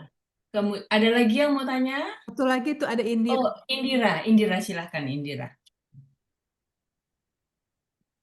Indira masih silakan. Halo, Kevin. Halo Mbak Indira. Kayaknya kalau misalnya makanan Indonesia, makanan walaupun hanya di Jakarta, karena kita tuh sangat beragam sekali, mungkin emang harus coffee table book ya. Correct. Visually pleasing juga, betul. Iya, visually pleasing dia benar-benar mewakili karena Jakarta tuh diningnya tuh kan udah sangat ini banget ya, diverse banget. Correct. Hampir dari semua negara makanannya ada di Jakarta juga selain makanan kita sendiri kan. Terus iya. Dari foto-fotonya juga bisa keren banget itu. Betul. Sama kalau kayak ini apa namanya kayak data-data yang kayak sesudah zaman Belanda gitu, kayak Kompas, Tempo gitu, ada nggak sih? Kevin, kayak harusnya mereka punya kan ya? Yes, mereka ada, tapi memang harus satu-satu keywordsnya. Jadi memang bank datanya mereka itu mereka tidak menyimpan. Saya kebetulan kenal dengan Mas Andreas Marioto, jadi beliau memang jurnalis senior harian Kompas juga lah gitu. Dan kalau untuk urusan food history dan food politics biasanya Pak Andreas yang nulis. Nah, dia sendiri waktu ngajak saya, dia bilang bahwa memang ini kita jadi keywordsnya mereka tuh enggak. Saya mesti cari satu-satu. Jadi saya mesti mencari kira-kira topik apa yang menarik, yang kira-kira saya rasa ada elemen kulinernya. Oh, misalnya mereka lagi membahas arsip tentang sebuah kawasan. Nah, itu biasanya suka ketemu itu satu atau dua kalimat tentang makanan di kawasan tersebut. Atau misalnya di Tempo yang saya suka lihat adalah foto-fotonya Bang Data Tempo gitu. Tapi saya belum sempat explore dia punya arsip. Tapi kayaknya untuk yang berikutnya saya pengen benar-benar mendalami explore Tempo dulu ada namanya The Indonesian Times, tapi saya nggak tahu siapa yang ini sekarang. Indonesian Times, terus Jakarta Post tahun 90-an, Harian Kompas tentunya. Dan saya pengen menargetkan ini sebenarnya buat tahun 2027 harus launching, karena kan 2027 Jakarta ulang tahun ke-500 kan, 500 tahun Jakarta. Jadi saya memang pengen bikin extended version ini, momentumnya pas 2 tahun lagi lah. Ya, kita doakan dan kita siap menjadi apa itu tadi tim Tim hore, tim Tim hore. advisor, betul. Tim hore. Sukses. sukses ya Mas Kevin. Terima kasih Mbak Elvira. Kayaknya dengan diskusi ini teman-teman sini banyak yang menyarankan untuk Kevin bikin buku selanjutnya, dikasih ide untuk buku-buku selanjutnya. Jadi saya senang Kevin udah mulai dengan Jakarta A Dining History ini untuk membuka jalan ke pintu-pintu berikutnya gitu loh. Iya. Dan ada lagi yang mau bertanya? Anak-anak Besuki ini suka ke Gendy Steak nggak? Iya. Kan rotinya tuh ya, Bener deh. bukanya Iya. jam 8 pagi, tahu nggak? Jam 8 pagi udah buka. Masih Iya, aduh, Disebutin Roti di Gendis. bukunya Gendy. kan nggak Kayak- mungkin kan gue ke GoFood minta beliin roti Gendy, coba. Ada. Batrol ya, batrolnya ya. Butter Ya, roll. aduh gila tuh enak banget. Aduh tuh. Masih banyak di Menteng, di sebelahnya Gandhi ada ayam Grunewald pertama kali. Ayam Oh ya? roast Jakarta. Ayam Tapi apa udah nggak ada buat deh. Grunewald. Grunewald. Bukan Bruno Mars Oh, kan. Hati tahu Oke. aja nih semua orang Ya, emang what nggak a tahu. treasure trove you are. iya. Pulang Soalnya deh, jangan di Jepang aja. Kevin, Dan- sekarang yang gantiin kamu di Jakarta Post siapa jadinya? Food ininya. Setelah aku tuh stop 2017 akhir. Setelah itu kayaknya dormant. Sekarang ada lagi aduh saya lupa, Shirley. Saya sempat bertemu dengan dia. Oh, sempat Sebastian Partogi. Jadi Sebastian Partogi sempat took my position, tapi cuma sebentar karena dia juga nulis soal film kan, tentang film. Tapi semenjak itu dormant kalau nggak salah. Pergantian direksi cukup banyak dan pergantian apa namanya direction lah ya. For J Plus waktu itu mau buka, mau tutup. Jadi online, nggak jadi online, nah itu sempat udah ganti tuh. Habis itu aku saya nggak ngikutin lagi. Soalnya gini, kan waktu itu Kevin pernah jadi pembicara ya sama Lydia Tanot di tim. Betul. Nah, Lydia Tanot tuh temanku kan, Jalan Sutra. Oh gitu ya. Nah, Mbak Lydia Tanot Lydia. itu menemukan sebuah buku resep yang udah 100 tahun. Gitu. Oh, Jadi aku bilang gini, ini kan 2 tahun yang lalu, nanti Ya. kalau udah tahun 2025 kan udah 100 tahun, yuk kita masak bersama. iya. Nggak Itu tuh taunya yang pas yang punya buku itu pergi terus, masa nggak tahu dia pergi beneran apa dia males pinjam. Oh, Nah, itu deh. Aku lagi mikir gimana caranya. Aku sama Lydia, gimana sih kok cuman ngasih lihat gitu aja nggak ngasih, kan kita mau foto resepnya iya, kan. untuk resepnya masak Gitu. bersama. Karena si Lydia itu mikir ini ada sop namanya sop artileri. Kok kayak Tentara. enggak, dia baca itu kok kayak resep sayur asem. Pas dia bikin di rumah beneran sayur asem. Oh, Jadi alah. sebenarnya itu namanya sop artileri, bukan sayur asem. Menarik ya. Ya Gitu. ampun. All Nah, the itu deh kalau gems. aku pikir kalau misalnya orang Jakarta Post tuh akan lebih gampang gitu, akan lebih diperhatikan gitu daripada aku dan Lydia. Oh, yang punya buku itu siapa, Mbak? Mungkin aku kenal. Ada ini Museum Peranakan Tionghoa, Museum Pustaka Peranakan Tionghoa. Oh, Mas Aziz, Ya, Mas Asmi. Mas Asmi. Ya. Oh, Nah tuh deh, coba kamu tolong oh, telepon. harus aku kenal. Mas Asmi harusnya, ya dia lagi aktif jadi PDIP kalau nggak salah. Anyway, dia Iya, lagi tapi aktif. dia kan aku bilang suruh pembantunya aja kasih Iya. masuk kita. Oh, saya nggak punya pembantu katanya gitu. Waduh, emang bener sih. Tapi Iya. ini kan udah tinggal 3 bulan lagi nih 100 tahunnya. Bayangin kita tuh berusaha udah lama loh. Oh, ampun. Kevin, saya Ya. mau tanya sedikit tentang menurut Kevin yang tahu sekali tentang dunia kuliner di Jakarta, menurut Kevin restoran apa yang akan bertahan cukup lama dan tren di Jakarta apa sekarang? Tren yang going forward di Jakarta. Oke, Bukan history, tapi zaman sekarang. zaman sekarang yang relevan. Ya. Timeless. Jadi Jakarta itu sekarang kita melalui satu fase gitu ya. Fase the biggest spender now in the dining scene, the restaurant scene are millennials gitu. Jadi sekitar 60% bahkan 70% spenders itu sekarang usianya umur 28 sampai umur 45 lah gitu. That's the biggest spender. Nah, with them sebetulnya ada satu demand yang cukup besar, itu adalah nostalgic flavor. Jadi kita melihat mulai banyak sebetulnya big interest terhadap makanan-makanan lokal yang jadi the revival of the old lah gitu. Jadi kita melihat cukup banyak revival of the old. Atau bahkan sekarang banyak pebisnis kuliner yang larinya ke makanan-makanan yang familiar gitu. Contohnya rumah makan Lokin yang ada di Melawai dan sekitarnya. Dia punya sate Melawai dan sekitarnya juga, it's all about makanan rumahan gitu. Warung Pak Chandra yang di Grand Wijaya, walaupun dia ada a little bit taste of Thai-nya, tapi dia juga kawinnya dengan masakan cita rasa Jawa dan Indonesia. Nah, yang paling menarik sebetulnya kalau kita lihat di Jakarta itu adalah regional cooking. Jadi yes, masakan Indonesia akan tetap jadi nomor satu, tapi yang akan lebih menarik itu adalah hyper regional. Jadi masakan Manado dibikin modern. Contoh mata keranjang Wijaya, gitu ya. Lalu nanti akan mata keranjang, it's a very nice Manadonese restaurant. Catat. Yes, itu akan kencang tuh regional cooking. Dan ini kayaknya di mana-mana Mbak Elsa, ini everywhere around the world. Bahkan kemarin saya ke Macau, saya minggu depan ke Shanghai khusus untuk explore tren-tren kuliner itu. Saya kemarin baru ke Mumbai. Ini sepertinya di Asia ini akan menjadi kekuatan compares to European food culture. Jadi Asia itu akan lebih bergerak ke regional.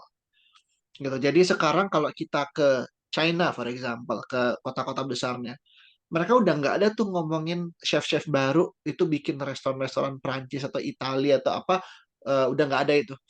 Mereka benar-benar bikinnya makanan khas Fujian, makanan khas Guangzhou, jadi benar-benar spesifik tapi dengan interpretasi mereka sendiri. Di Mumbai pun kemarin saya ke satu restoran grup namanya Hunger Inc. Dia ada Bombay Canteen, ada O Pedro, ada Papas, itu adalah restoran-restoran yang terinspirasi dari yang satu makanan Goa, which is Portuguese Indian. Yang satu Mumbai Maharashtrian, yang satu makanan Mughal.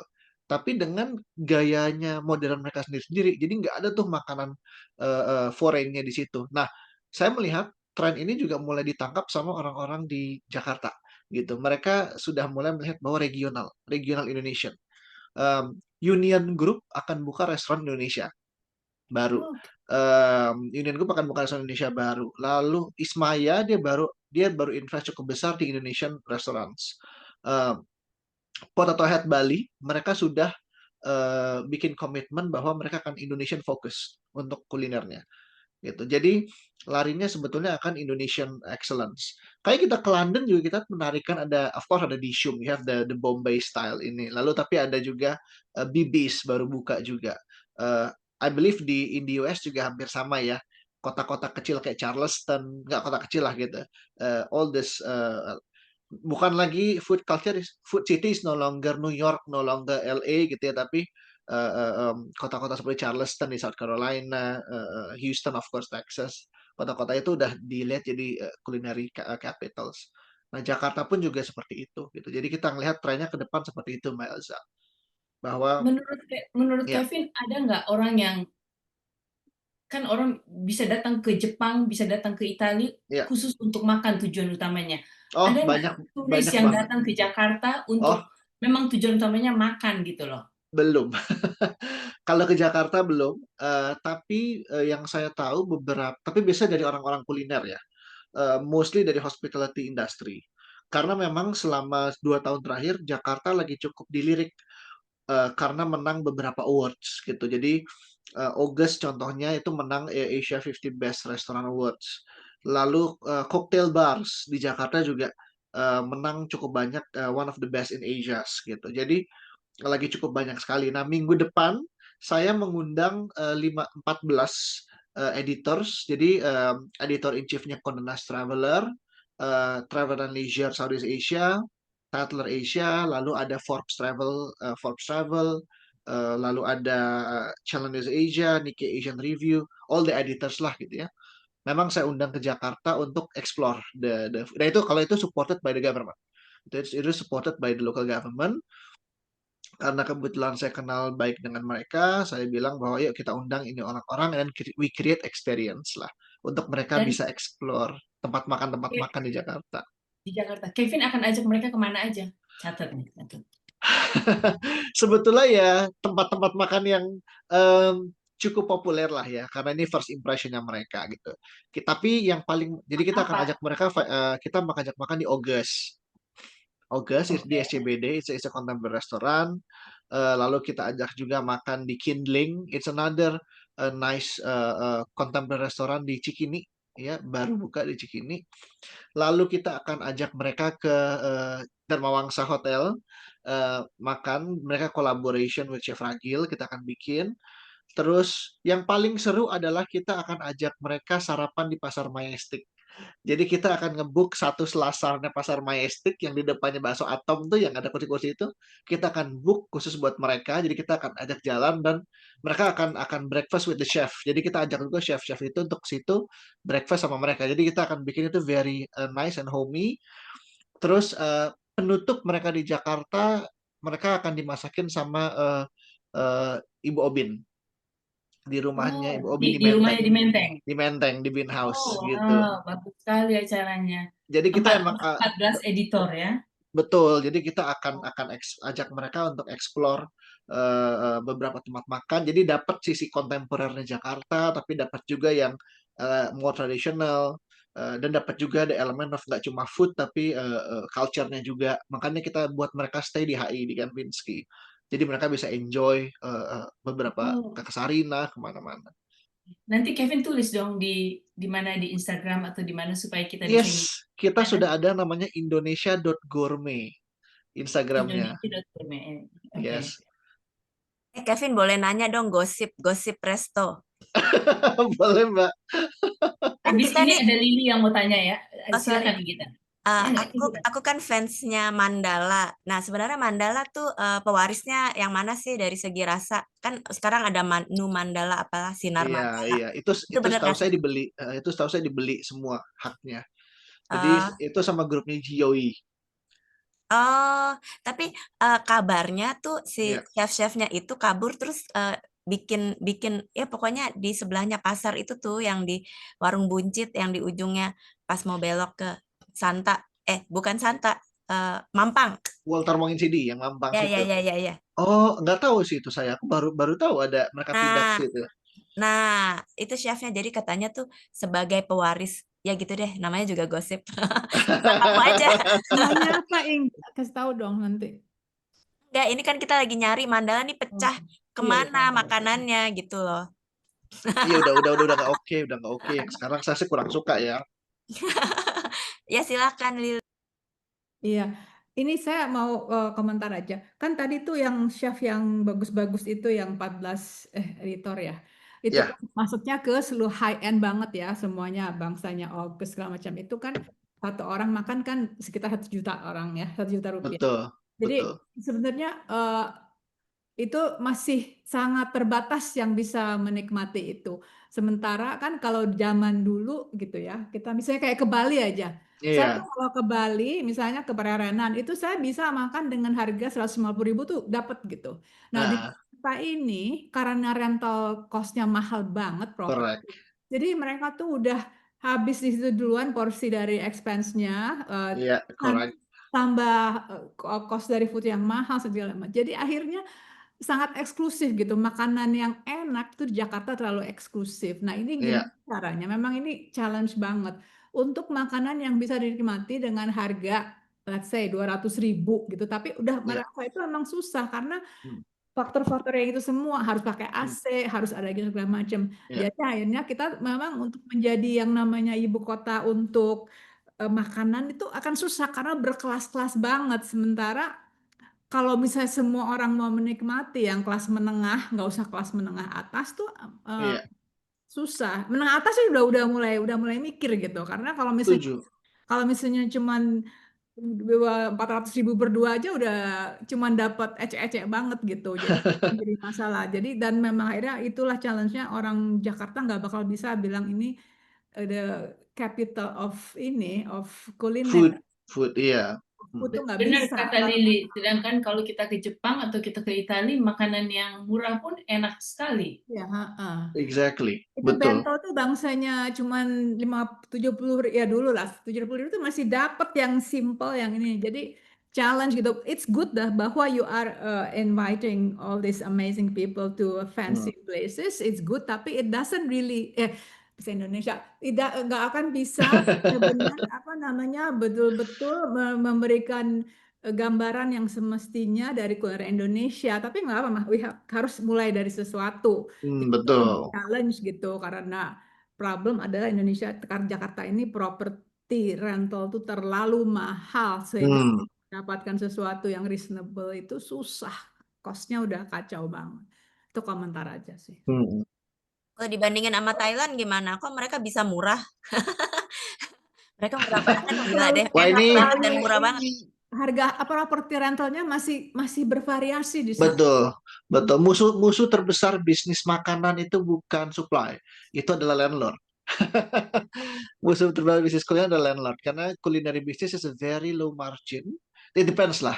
It depends. Tapi beberapa mostly it's quite low margin dan very fast moving cash flow ya.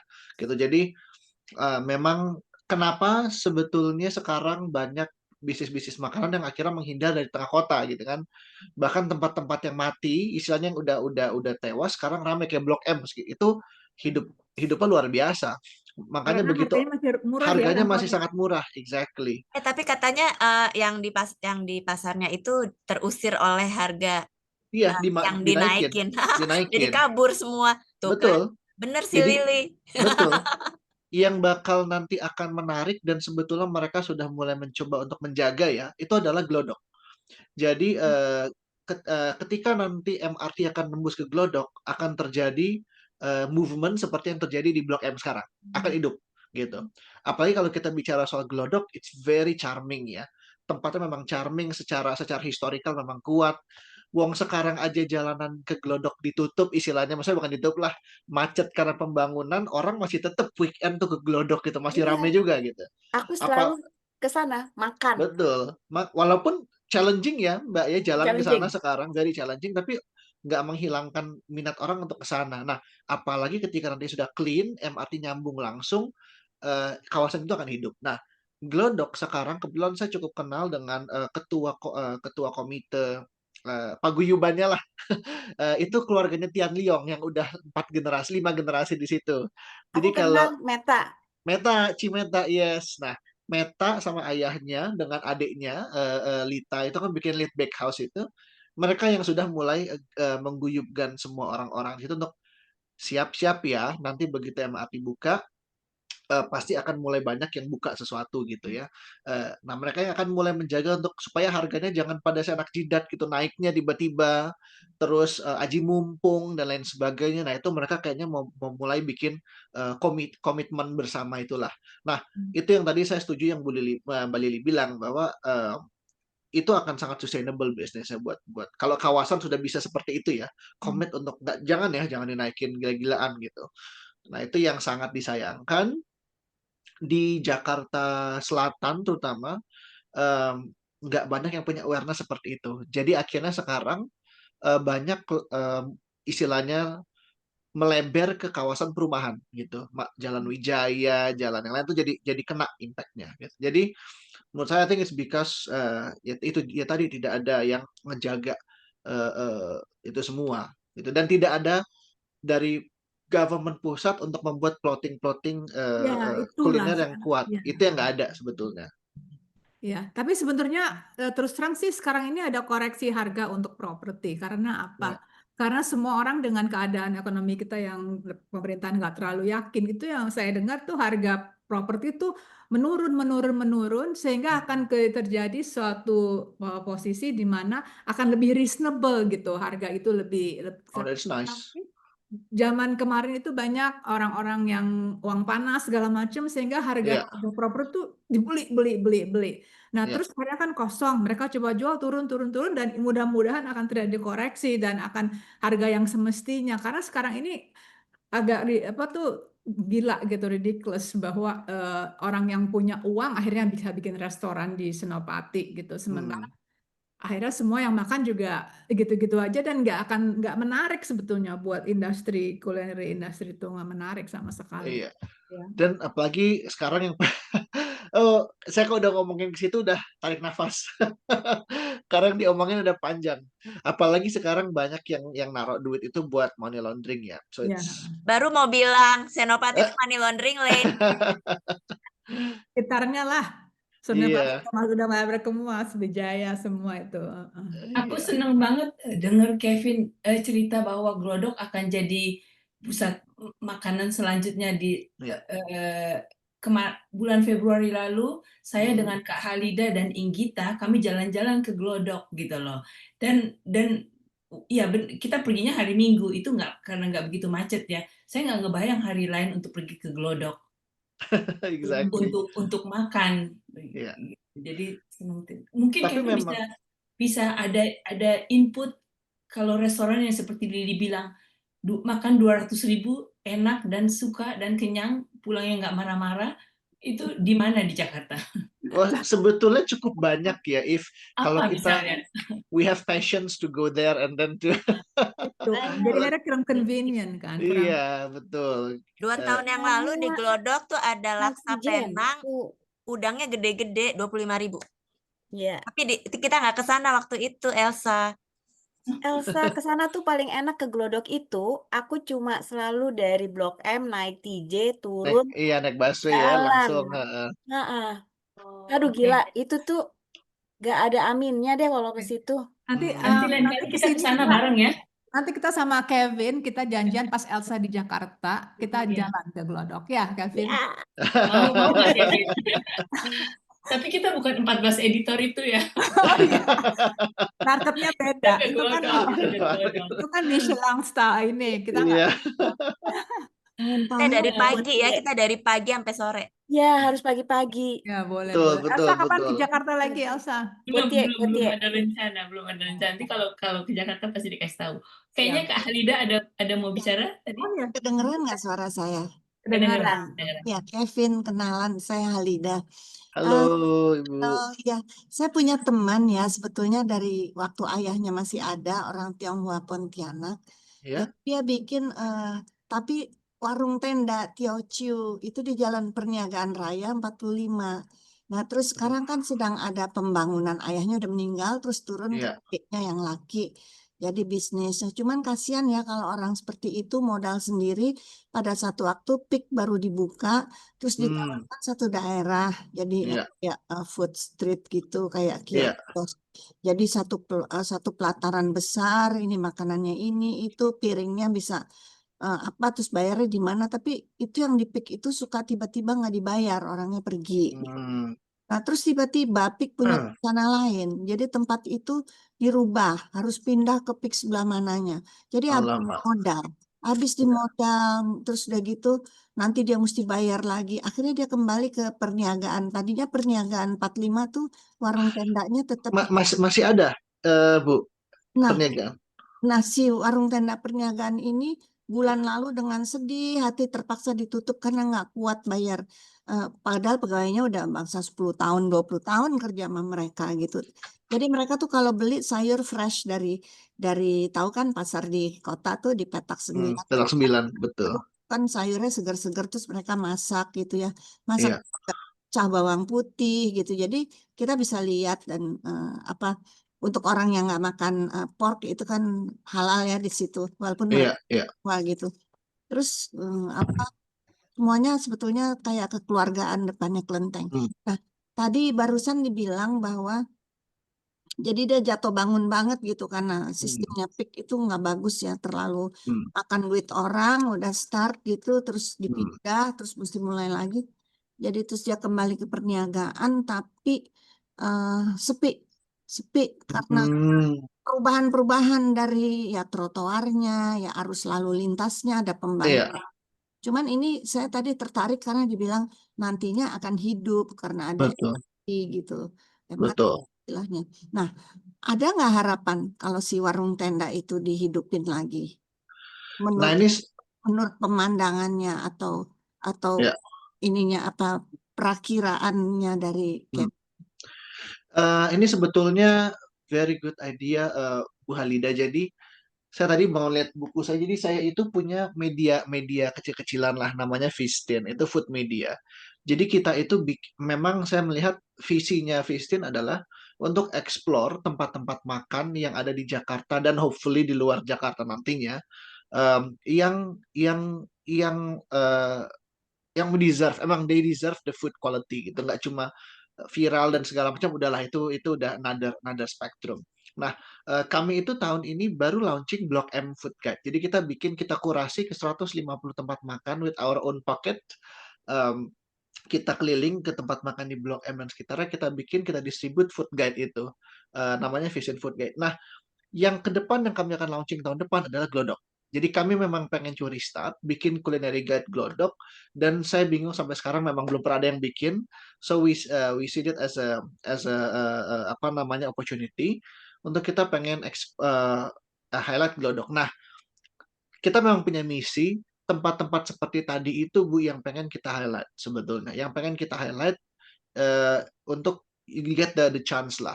Nah, kami sih berharap dengan guide itu justru bisa membawa crowd, bahkan nanti sebelum sebelum MRT itu jadi, itu bisa membawa crowd ke tempat-tempat seperti itu, to give them opportunity. Aku boleh tahu namanya apa tadi? tadinya namanya Akai 45, jalan Akai 45. depannya Kelenteng. Jadinya mereka baik Oh, sama. langsung ada loh, Akai 45 masakan Tiochu. Iya, tapi baru aja tutup bulan lalu. Alamak. Kasian deh. Jadi kalau saya dengar informasi gini, aduh berharga banget ini acara malam ini. Jadi saya bisa mungkin kasih ini. Mereka udah nggak kuat modalnya gitu. Menurut saya Bu, justru yang kayak begini-begini yang akan sangat dicari nantinya gitu. Iya, Jadi Cimeta, kalau yang mungkin kenal Cimeta, dia itu memang misinya adalah tempat-tempat makan yang seperti ini yang memang pengen di highlight dan yang pengen dijadikan nanti dapat kesempatan lah. Karena kan tempat-tempat makan kayak begini mereka nggak punya marketing team, mereka iya, nggak punya support system yang lebih modern gitu ya. Mereka memang fokus on the craftsmanship of foodnya. Nah, iya. kita-kita ini yang punya tugas untuk kasih mereka platform, highlight mereka gitu. Jadi kalau apakah akan ada chance untuk mereka hidup lagi, akan sangat ada, Ibu. Justru kita sempat ngomong dan saya pernah bawa ini juga ke Bapeda DKI Jakarta ya. Jadi saya bawa pemetaan kawasan Jakarta sebagai kota kuliner yang dipeta-petakan, jadi kawasan Cipete, kawasan Glodok, kawasan Menteng, Pasar Baru dan sekitarnya. Itu kita bilang sebagai distrik lah, distrik-distrik kuliner yang sebetulnya punya chance untuk curiosity ini timbul. Nah, tempat-tempat makan seperti ini yang sebetulnya akan jadi menarik nih, yang justru punya nilai jual yang lebih atraktivitas yang lebih tinggi. Apalagi masakannya khusus Tiochu ini saya sembarin lihat ya. Iya. Ya, ada misalnya apa sih namanya bun tahu ya. Ada Iya, tahu betul. Terus ada apa, dia juga ada lindung cafuma gitu-gitu ya. ya. Jamun hipiao nggak? Enggak terlalu, tapi ada itu tuh oyster pancake itu. Aduh, Yes, ini saya Oyster lagi lihat ini oyster pancake-nya. Iya, terus ada apa lagi ya? Ikan. Iya, ikan udang-udangan juga. Terus Ya, yang ayam goreng mentega. aduh, oh Nasi gorengnya enak. Terus Aduh. minumannya ada jeruk sama kelapa. ini saya berangkat juga ini. Tapi dia udah tutup Katanya bulan udah lalu. tutup. Kalau gitu biar saya encourage ya, biar hitung-hitungan lagi modalnya kalau mau buka lagi. Karena kan dia harus membayar karyawannya. Betul, aduh ini saya sembarin lihat ini, wah. Yang penting talentnya ya, yang masak ya. Talentnya sebetulnya ada. Betul. Jadi mereka pulang ke kampung masing-masing di Jawa. aduh kasihan. Mereka Iya. pegawai-pegawainya tuh orangnya Islam. Hmm, Walaupun Tiocio ya. iya, iya. Tapi Ada memang idenya tuh. nggak masak babi di situ. Iya. Iya. Saya tuh memang punya ini loh, Bu. Saya memang punya sempat ngobrol sama 1-2 teman saya, tapi mungkin kurang ini ya, kurang nangkap mereka. Indonesia ini punya isu terhadap regenerasi gitu. Our legendary eateries itu di mana-mana, saya ke Tegal, saya ke Brebes, bahkan di Jakarta pun gitu ya. Itu selalu ada isu regenerasi. Generasi barunya nggak mau nerusin dan lain sebagainya. Dan itu permasalahan terbesar. Tapi saya juga paham di satu sisi karena mereka nggak tahu pengembangannya seperti apa, support sistemnya seperti apa. Nah, saya tuh sempat ngobrol sama teman saya, mau nggak coba bikin funding khusus legendary places ini.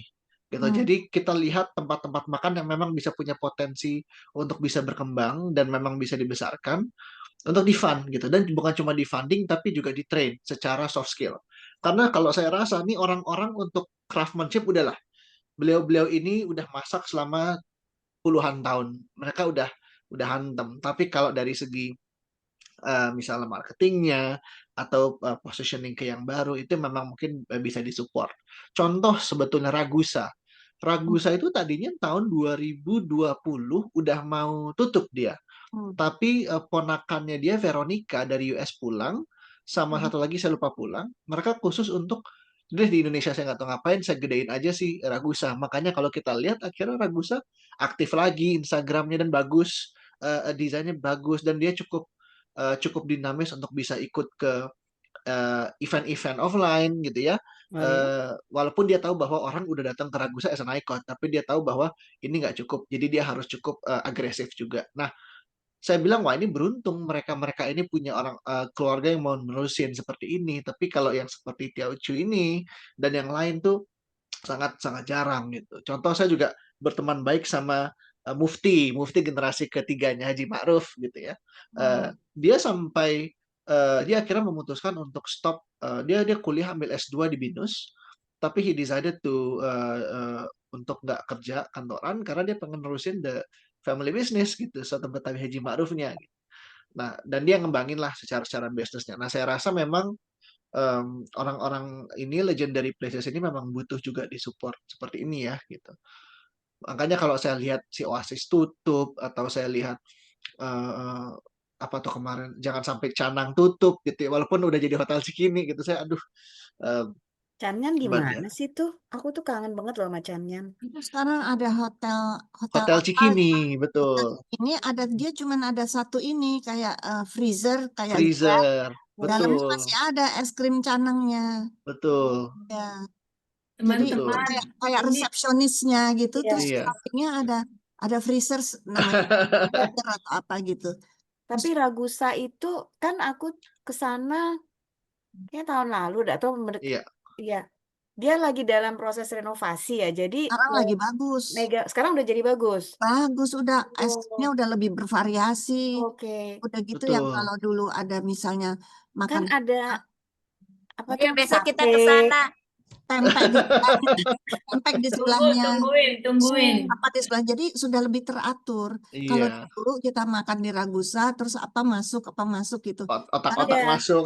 Ya, Iya, Asinan enak lagi. masuk. ya, Otak, sate, Sate. asinan. ya mereka tetap saling mendukung, cuma rapihkan. Jadi Ragusa aja, dia paling ada makanan kecil seperti apa gitu.